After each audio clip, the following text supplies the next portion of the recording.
Diego Garcia বন্দরের আশেপাশে সামরিক মুভমেন্ট শুরু হয়েছে। আমেরিকার রণতরী, আমেরিকার মিসাইল সিস্টেমও মোতায়েন করা হয়েছে। আমেরিকার অভিযোগ ছিল ইরান পরমাণু অস্ত্র তৈরির জন্য প্রচুর পরিমাণে ইউরেনিয়াম মজুত করেছে।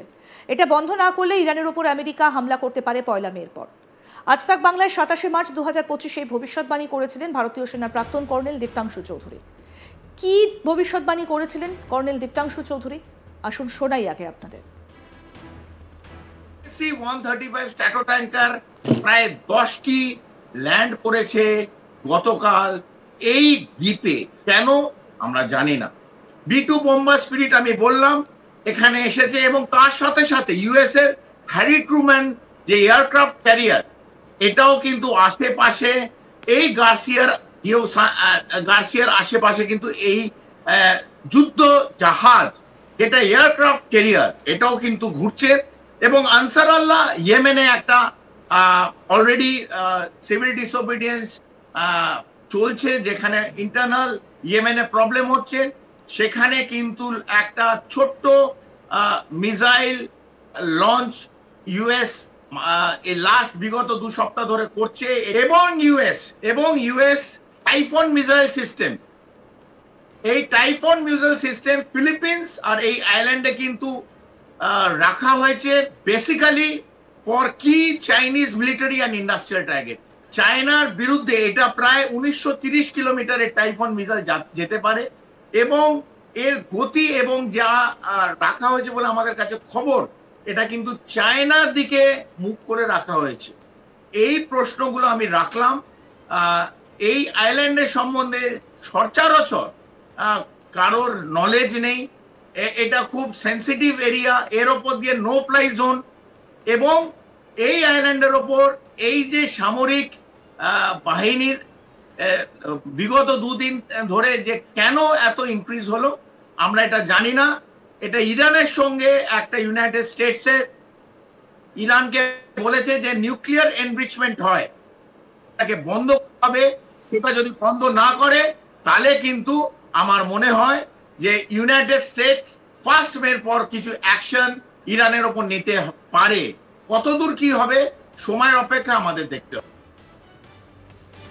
ভারতীয় সেনার প্রাক্তন কর্নেল দীপ্তাংশু চৌধুরী বলছেন American president Donald Trump G7 বৈঠকের পর নির্দিষ্ট সময়ের আগেই দেশে ফিরেছেন।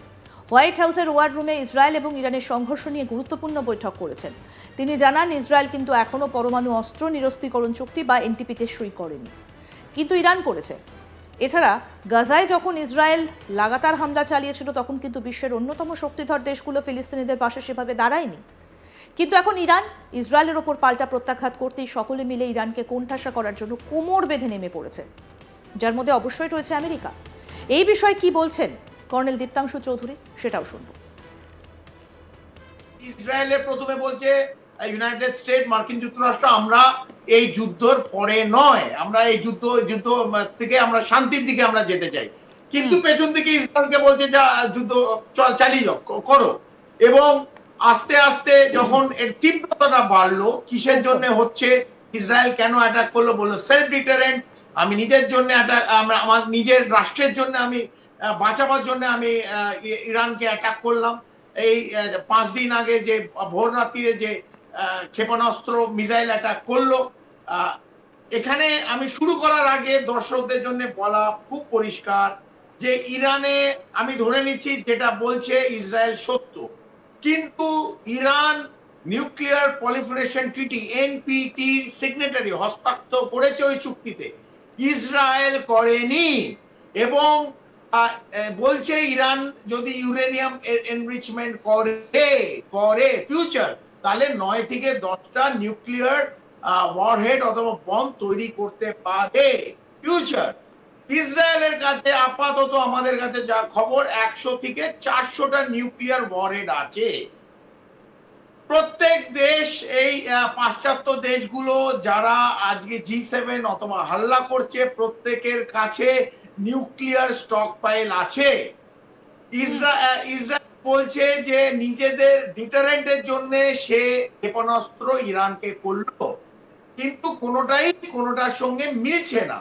এবং প্রধান যে অবজেক্টিভ ইসরায়েল করেছে, ইন্দিরা আমি সবাইকে জানাতে চাই, ইরানের খামেনেনি সরকার এই যে রেজিম চলছে এরা কিন্তু ইনডাইরেক্টলি সাপোর্ট করে হামাস, হেজবুল্লাহ অ্যান্ড হাউথি, যেটা ইয়েমেনে আছে। এই তিনটে সংগঠন, তিনটে মিলিশিয়াকে আপনি সংগঠন বলতে পারেন, এদের একটা সাপোর্ট করে হচ্ছে পেছন দিক থেকে ইরান বলে এই প্রচলন করা হয়েছে।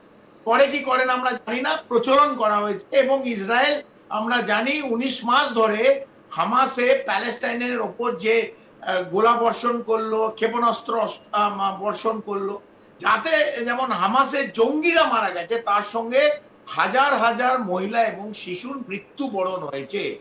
তখন কিন্তু পৃথিবীতে কোনো দেশ, উন্নত দেশ, পাশ্চাত্য দেশ, তারা একটা টু শব্দ করেনি। যখন ছোট ছোট শিশু, বাচ্চারা হসপিটাল, নার্সিং হোম, বাড়িতে অ্যাটাক হয়ে শিশু মহিলাদের মৃত্যুবরণ হচ্ছে এই প্যালেস্টাইনে হামাসের নামে, তখন কিন্তু কোনো পাশ্চাত্য দেশ কোনো কথা বলেনি। কিন্তু আজকে ইসরায়েলের পেছনে আপনি কাল দেখেছেন যে G7 একটা স্টেটমেন্ট ইস্যু করেছে, যেখানে প্রত্যেকটা 7টা রাষ্ট্রই বলছে, 7টা নেশনই বলছে আমরা ইসরায়েলের পেছনে দাঁড়িয়ে আছি। ইসরায়েলের যুদ্ধটা কেন, আমি প্রশ্ন রাখতে চাই। আমি ইরানের পক্ষে নয়, আমি যেহেতু ভারতবাসী, ভারত নিউট্রাল, আমরাও নিউট্রাল, আমি ইরানের পক্ষে নয়। কিন্তু আমি এই জায়গাটায় একটু আসবো, যে স্টেটমেন্ট গুলো তাতে দেখা যাচ্ছে সবাই কিন্তু ইসরায়েলের পক্ষে। ইরানের কি তাহলে দেশের সার্বভৌমত্ব টিকিয়ে রাখার কোনো অধিকার নেই? কেন ইরানের বিরুদ্ধে সব বক্তব্যগুলো আসছে?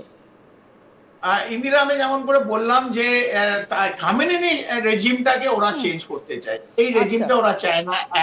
এটা ইউনাইটেড স্টেটস অথবা ইসরায়েল তাদের নিজেদের লোক ইরানে বসাতে চায়, because nuclear enrichment or uranium enrichment is one of maybe the cause.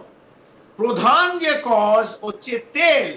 3% পৃথিবীর যে এনার্জি, অয়েল, সেটা ইরানের কাছে আছে এবং ইরান সেটা সরবরাহ করে। এবং এইটার জন্য প্রত্যেকের চোখ আছে। এবং ইরানের যে 1979 আগে যে ইরান ছিল এবং খামেনেনি সরকার আসার পর যে ইরান, হ্যাঁ, আমরা কেউ রিলিজিয়ান বাইগটরি, যে ইসলামিক একটা দেশ, তার বোরখা পড়তে হবে, তার বিভিন্ন এই তালিবানি রুল, আমরা কেউ পছন্দ করি না। তার মানে এই নয় যে রাষ্ট্র, আপনি যেটা বলেন, তার সার্বভৌমত্ব যদি আপনি আমার কথা না মানেন, তাকে আমাকে শেষ করে দিতে হবে, তাকে আমাকে ভেঙে দিতে হবে। এর অর্থ যেটা হচ্ছে, এটা কিন্তু ভয়াবহ। আমরা হয়তো আজকে নিউট্রাল, কালকে যদি ভারতের ওপর এরকম আঘাত চলে আসে, তখন পৃথিবীর বিভিন্ন অন্যান্য দেশও কিন্তু নিউট্রাল থাকবে। আরো আপডেট পেতে দেখতে থাকুন আজ তাক বাংলা। সাবস্ক্রাইব করুন, নোটিফিকেশন পেতে বেল বাটন অপশন প্রেস করুন, হোয়াটসঅ্যাপে ফলো করুন আজ তাক বাংলা।